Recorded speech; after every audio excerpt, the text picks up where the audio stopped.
ತುಂಬ ಜನಕ್ಕೆ ಇದು ಜ್ಯೋತಿಷದಲ್ಲಿ ಒಂದು ತಪ್ಪು ಕಲ್ಪನೆ ಎಂಟೈರ್ ಈ ಕಾಂಪೌಂಡ್ರುಗಳಿಗೂ ಇದೆ, ಈ ಅರ್ಚಕರಿಗೂ ಗೊತ್ತಾಗಲ್ಲ, ತಲೆ ಕೆಟ್ಟಿದೆ ಅವ್ರಿಗೆಲ್ಲ. ಜ್ಯೋತಿಷ್ಯ ಅನ್ನೋ ವಿಚಾರವೇ ಸರಿಯಾಗಿ ಗೊತ್ತಿಲ್ಲ ಅವ್ರಿಗೆಲ್ಲ. ಸುಮ್ಮನೆ ಅಲ್ಲಿ ಬರೋರಿಗೆಲ್ಲ ನಾನು ಅದು ಹೇಳ್ತೀನಿ ಇದು ಹೇಳ್ತೀನಿ ಆ ದೋಷ ಅಂತ. ದಶಾಭುಕ್ತಿ ಅಂತರ್ಭುಕ್ತಿ ಮೇಲೆ ಎಲ್ಲವೂ ನಿಂತಿರೋದು. ಇವಾಗ ನೀಟ್ ಬರೀತಾರೆ, ಕರೆಕ್ಟ್ ಅಲ್ವಾ? ನೀಟ್ ಬರೆಯೋ ಟೈಮಲ್ಲಿ ಅವ್ರಿಗೆ ಇರ್ತಕ್ಕಂಥ ಅಂತರ್ಭುಕ್ತಿ ಅಂತ ಒಂದು ಬರುತ್ತೆ, ಅದು ವಿನ್ನಿಂಗ್ ಕಾಂಬಿನೇಷನ್ ತೋರಿಸ್ಬೇಕು. ಕೆಲವೊಬ್ಬರು ನೀಟ್ 2 ಸತಿ ಬರೀತಾರೆ, ಫಸ್ಟ್ ಟೈಮ್ ಸೋಲ್ತಾರೆ, ಸೆಕೆಂಡ್ ಟೈಮ್ ಪಾಸ್ ಆಗ್ತಾರೆ. ಯಾಕೆ? ಇದನ್ನ ಅರ್ಥ ಮಾಡ್ಕೊಂಡಿಲ್ಲ ಜನ. ಫಸ್ಟ್ ಏನು ಬರೆದಿಟ್ಟಿರಲ್ಲ ಇವನು ಮೆಡಿಕಲ್ಗೆ ಹೋಗ್ತಾನೆ ಅಂತ. ಎಕ್ಸಾಮ್ ಇರೋ ಟೈಮು ಆಮೇಲೆ ಅವ್ರಿಗೆ ಬರ್ತಕ್ಕಂಥ ಅಂತರ್ಭುಕ್ತಿ ಎರಡೂ ಮ್ಯಾಚ್ ಆಗಬೇಕು ಅವ್ನು ಎಕ್ಸಾಮ್ ಬರೆಯೋ ಟೈಮಲ್ಲಿ. ಈಗ ನಾವು ಅವನು ಮೆಡಿಕಲ್ ಓದ್ತಾನ ಅಂತ ಈಗಲೇ ಹೇಳಿದವನು ಯಾವನ ಸುಮ್ಮನೆ ಗೂಬೆ ಕೂರ್ಸೋಕ್ಕೆ ಸುಮ್ಮನೆ ಪಟಾಪಟಿ ಹಾಕೊಂಡು ಮೇಲೊಂದು ನಾಮ ಹಾಕ್ಕೊಂಡು ಗರ್ದಾಕ್ಷ ಹಾಕುತ್ತೆ ಅಂತ ಸುಮ್ಮನೆ ಬೊಗಳೆ ಬಿಡೋರೆ 50 ಜನ ಇರ್ತಾರೆ. ಆ ರೀತಿ ಜ್ಯೋತಿಷ್ಯ ಹೇಳೋಂಗಿಲ್ಲ, ಹೇಳೋಕ್ಕಾಗೋದು ಇಲ್ಲ. ರಿಸಲ್ಟ್ ಚೆನ್ನಾಗಿ ಓದ್ತಾರ ಅಷ್ಟು ಮಾತ್ರ ಹೇಳ್ಬೋದು ಅಷ್ಟೇ. ಯಾವುದು ಓದ್ತಾರೋ BSc ಓದ್ಬೋದು, BA ಓದ್ಬೋದು, BCom ಓದ್ಬೋದು, ಇಂಜಿನಿಯರಿಂಗ್ ಓದ್ಬೋದು, B.Ed ಓದ್ಬೋದು, ಅಥವಾ ಡಿಪ್ಲೊಮನೂ ಓದ್ಬೋದು. ಓದೋ ಕಾಂಬಿನೇಷನ್ ಫಸ್ಟ್ ಬಂದಿದೆಯಾ ಅಷ್ಟು ಮಾತ್ರ ಹೇಳೋಕ್ಕೆ ಸಾಧ್ಯ. ಯಾವುದು ಓದೋದಕ್ಕೆ ಆಯ್ಕೆ ಮಾಡ್ಕೊಂಡಿದ್ದಾರೆ ಅದರಲ್ಲಿ ಸ್ವಲ್ಪ ಕಾಂಪಿಟೇಷನ್ ಇದ್ದಾಗ ಅವ್ರಿಗೆ ಹೆಚ್ಚಿನ ಸಫಲತೆ ಅಥವಾ ಸಕ್ಸಸ್ ಸಿಗ್ತಕ್ಕಂಥ ಒಂದು ಕಾಂಬಿನೇಷನ್ ನೋಡಬೇಕು ಅಂದರೆ ಆವಾಗ ವಿನ್ನಿಂಗ್ ಕಾಂಬಿನೇಷನು ಆ ಎಕ್ಸಾಮ್ ರಿಸಲ್ಟ್ ಟೈಮಲ್ಲಿ ನೋಡಬೇಕು. ಜ್ಯೋತಿಷ್ಯ ಅಂದರೆ ನೋಡೋ ರೀತಿ ಈ ರೀತಿ. ಸುಮ್ಮನೆ ಬಾಯಿಗೆ ಬಂದಂಗೆ ಈ ಸತಿ ಹಿಂಗಾಗ್ಬಿಡುತ್ತೆ ಹಂಗಾಗ್ಬಿಡುತ್ತೆ. ಕೆಲವು ಸ್ವಾಮಿಗಳಿದ್ದಾರೆ ಸುಮ್ಮನೆ ದೇಶದಲ್ಲಿ ಹಿಂಗಾಗುತ್ತೆ ಹಂಗಾಗುತ್ತೆ ಅಂತ ಒದರ್ಬಿಡೋದು, ಸುಮ್ಮನೆ ಒದರೋದು, ಅವ್ರಿಗೆ ಹೋಗಿ ಎಲ್ಲರೂ ಕ್ಯಾಮ್ರಾ ಹಿಡಿಯೋದು. ನಾನು ನಾಳೆಯಿಂದ ಅದನ್ನೇ ಒದರಿದ್ರೆ ಚೆನ್ನಾಗಿರುತ್ತೆ.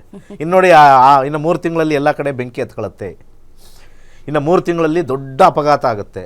ಪ್ರತಿ ದಿವಸ ಪ್ರತಿ ವಾರ ಅಪಘಾತಗಳು ನಡೆಯುತ್ತೆ. ಯಾಕೆಂದರೆ ಎಲ್ಲರಿಗೂ ಗೊತ್ತು, ಇವತ್ತಿನ ಟ್ರಾಫಿಕ್ ಜಾಮ್ಗಳು ಗೊತ್ತು, ಹೈವೇಗಳಲ್ಲಿ ಎಷ್ಟು ಟ್ರಾಫಿಕ್ಗಳು ಹೋಗ್ತಾ ಇದೆ ಅಂತ ಗೊತ್ತು. ಸಾವು ನೋವುಗಳು ಭವಿಷ್ಯನೇ ಬೇಕಾಗಿಲ್ಲ. ಹೌದು, ಅದೇನೋ ನಾಯಿ ಬಂದಾಗ ಅಡ್ಡ ಬಂದ ಹಿಂಗೆ ಹೋಯ್ತು ಅಂತ. ಅಂದರೆ ಅದು ಕಾಮನ್. ಅದು ನೀವು ಕಳೆದ 3 ವರ್ಷದಿಂದ ನೀವು ಲೆಕ್ಕ ಹಾಕೊಂಡ್ರೆ ಸಾವುಗಳೇ ಇರಲಿಲ್ವಾ, ಆಕ್ಸಿಡೆಂಟೇ ಆಗಿಲ್ವಾ? ಪ್ರತಿ ವರ್ಷ ಪ್ರತಿ ಸಮಯದಲ್ಲೂ ಆಕ್ಸಿಡೆಂಟ್ಗಳು ಆಗ್ತಾನೆ ಇರುತ್ತೆ. ಸುಮ್ಮನೆ ನಾವು ಗೂಬೆ ಕೂರಿಸೋದು ಜನಗಳಿಗೆ. ಈ ವರ್ಷ ಈ ನಂಬರ್ ಬಂದ್ಬಿಡ್ತದೆ, ಈ ನಂಬರ್ ಬಂದಿದ ತಕ್ಷಣ ಸಾವು ನೋವುಗಳು ಜಾಸ್ತಿ.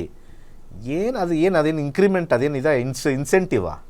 ಈ ನಂಬರ್ ಬಂದಿದ ತಕ್ಷಣ ಒಂದು 20% ಜಾಸ್ತಿ ಜನ ಸಾಯ್ತಾರೆ, ಈ ನಂಬರ್ ಬಂದಾಗ ಒಂದು 20% ಕಮ್ಮಿ ಜನ ಸಾಯ್ತಾರೆ ಅಂತ ಏನು ಪರ್ಸೆಂಟೇಜ್ ಲೆಕ್ಕ ಹಾಕೊಂಡು ಇರೋಕ್ಕಾಗತ್ತಾ?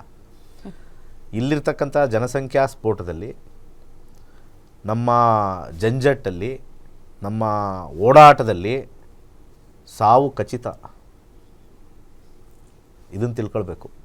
ಅದು ಬಿಟ್ಬಿಟ್ಟು ಸಡನ್ನಾಗಿ ಆಕ್ಸಿಡೆಂಟ್ ಆಗಿಬಿಡ್ತದೆ ಅದಾಗ್ಬಿಡುತ್ತೆ ಅಂತ ಈ ಸ್ವಾಮಿಗಳು ಕೆಲವರು ಕುತ್ಕೊಂಡು ಸ್ವಾಮಿಗಳು ಒಳ್ಳೇದು ಮಾತಾಡ್ರಿ ಅಂದರೆ ಬರೀ ಸಾವು ಮಾತಾಡೋ ಸ್ವಾಮಿಗಳೇ ಇದ್ದಾರೆ. ಹಂಗಾಗ್ಬಿಡ್ತೀನಿ. ಅವ್ರಿಗೆ ಬರೋ ಸಾವುಗಳು ಮಾತಾಡಲ್ಲ, ಬೇರೆಯವ್ರು ಸತ್ತೋಗ್ತಾರೆ. ನಿಜವಾಗ್ಲೂ ನಾನು ಸ್ವಾಮಿಗಳು ಆ ಥರ ಮಾತಾಡೋ ಸ್ವಾಮಿಗಳು ನಾನು ಹೇಳ್ತೀನಲ್ಲ, ಅದು ಏನಕ್ಕಾರ ಕಾವ್ಯ ಹಾಕೊಂಡಿದಾರ ಗೊತ್ತಿಲ್ಲ. ಏನಕ್ಕಾದರೂ ಅದನ್ನು ಹೇಳ್ಕೊಂಡು ಅದರಲ್ಲಿ ಎಲ್ಲರಿಗೂ ಒಳ್ಳೇದಾಗಲಿ, ಏನೇ ನೋವು ಬಂದರೂ ಕೂಡ ಅವ್ರಿಗೆ ದೇವರು ಭಗವಂತ ಅವ್ರಿಗೆ ಪಾರು ಮಾಡಲಿ, ಆ ಮಾತು ಹೇಳ್ಬಿಟ್ಟು ಸುಮ್ಮನೆ ಆಗಬೇಕು. ಅದು ಬಿಟ್ಬಿಟ್ಟು ಈ ವರ್ಷ ಅಲ್ಲಿಂದ ಇದು, ಇದರಿಂದ ಅದು, ಅದರಿಂದ ಅದು, ಆ ಸ್ವಾಮಿಗಳು ಈ ಸ್ವಾಮಿಗಳು, ಇದನ್ನು ಕೇಳೋಕ್ಕೆ ಭಾಳ ಹಿತಕರ ಅನಿಸುತ್ತೆ ಜನಗಳಿಗೆ. ಅದಕ್ಕೆ ತುಂಬ ಅವ್ರಿಗೆ ಫಾಲೋವರ್ಸ್ ಜಾಸ್ತಿ ಇರ್ತಾರೆ. ಓಕೆ, ಸೊ ನೆಕ್ಸ್ಟ್ ಕಾಲ್ ಹೋಗೋಣ. ಸರ್.